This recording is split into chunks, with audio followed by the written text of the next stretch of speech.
We come forth not to get you to believe anything.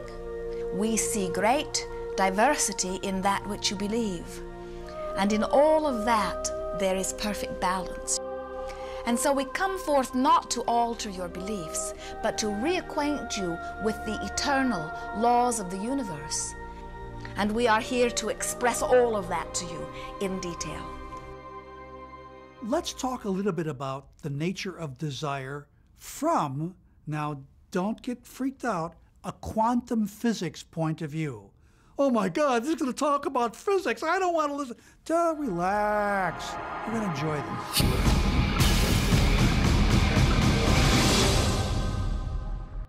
When we look around us, even at our own bodies, what we see is the tip of the iceberg. We could say the classical tip of an immense quantum mechanical iceberg. Everything in the universe is energy. Your body's energy. The room you're living in is energy. Everything you want is energy.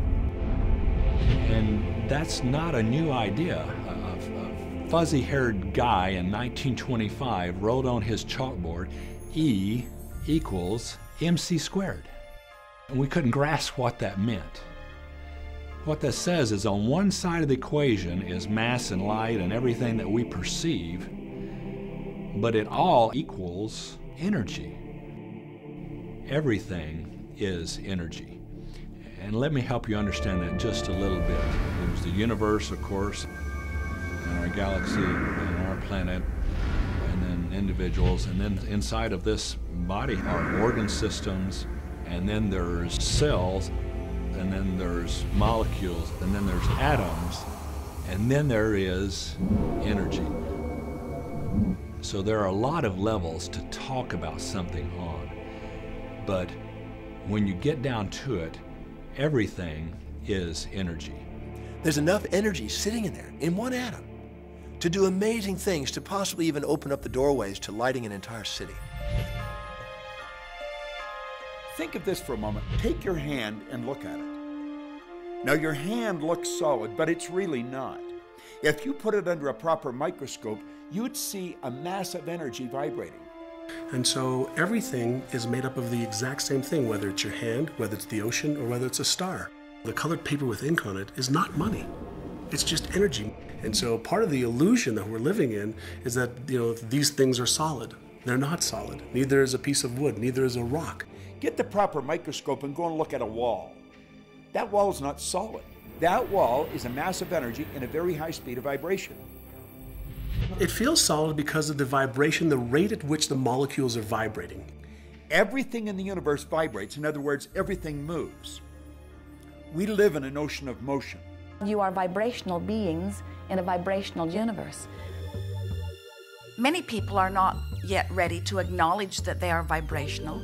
They prefer to see themselves as blood and bone specimens that they see in the mirror.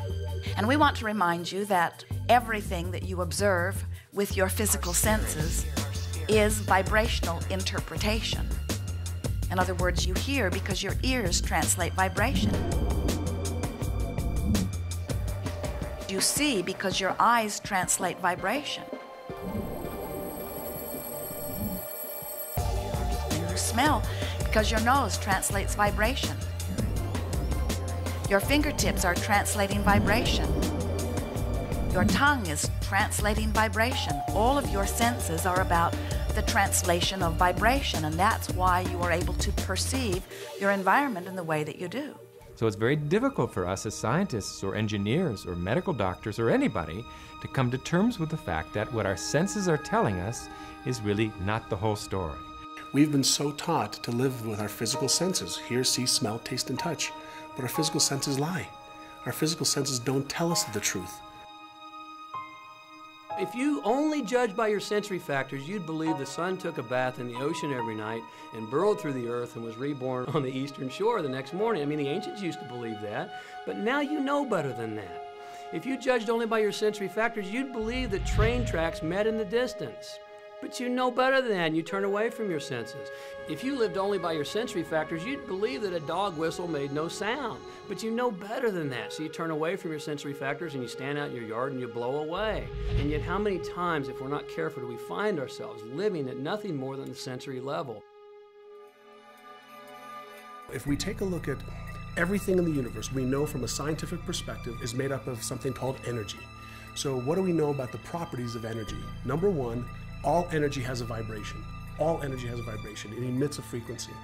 We are frequency generators. If you get close to someone's skin, you can feel infrared energy being given off. If you look at them, you're seeing light energy given off.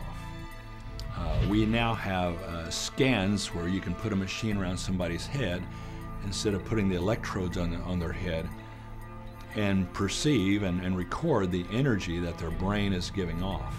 The most potent form of energy, by the way, is thought. It penetrates all space and all time. Every thought has a frequency. We can measure a thought. What most people don't understand is a thought has a biochemical and bioelectrical property. Every thought, which means it has a frequency.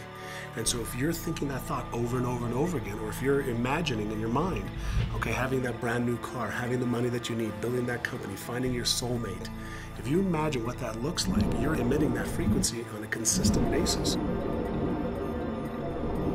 Our job as humans is to hold on to the thoughts of what we want, make it absolute clear in our minds what we want, and from that we start to invoke one of the greatest laws in the universe.